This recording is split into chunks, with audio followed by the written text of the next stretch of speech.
Famous place అయిన Dubai ఫ్రేమ్కి వచ్చినాము. ఇది లోపలికి వెళ్ళడానికి చాలా మంది జనాలు వచ్చారు.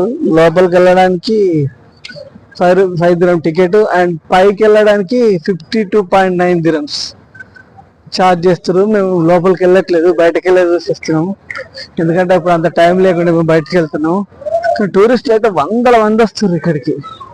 అసలు ఇవాళ సండే అయ్యేసరికి ఇంకా జనాలు ఎక్కువ వస్తారు. మీరు ఇక్కడ టికెట్ ఇక్కడ అవుట్ ఆఫ్ బాక్స్ అని అక్కడ టికెట్ తీసుకోవచ్చు.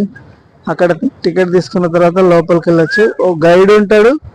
పర్సనల్ ఫోటోలు కావాలంటే 300 dirhams తీసుకుంటాట. 300 dirhams తీసుకొని మీకు కావాల్సిన అన్ని ఎక్స్ప్లెయిన్ చేస్తారు, ఫోటోలు తీసిస్తాడు. అయితే ఈ దుబాయ్ ఫ్రేమ్ ఏంటంటే ఈ పైకి ఎక్కిన తర్వాత one side old Dubai, one side new Dubai కనిపిస్తుందంట. నేను కూడా వీడియోలలో చూసిన. ఈవినింగ్ టైం కదా, సన్ రిఫ్లెక్ట్ అవుతుంది, గోల్డ్ కలర్ లో మస్తుంది. పైకి వెళ్ళి చూడాల్సిందే, కానీ ఒకరోజు కంపల్సరీ పైకి వెళ్ళి చూస్తాం. ఎవరైనా దుబాయ్ వస్తే ఈ దుబాయ్ ఫ్రేమ్ చూడండి.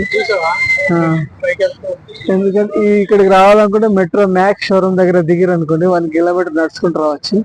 ఎవరైనా వస్తే ఈ దుబాయ్ ఫ్రేమ్ మిస్ కాకండి. దుబాయ్ లో ఏం చేసినా వెరైటీగానే ఉంటుందండి. దీన్ని టూరిస్ట్ అట్రాక్షన్ గా సిటీలో ఏర్పాటు చేశారు. వందల మంది టూరిస్టులు వస్తారు.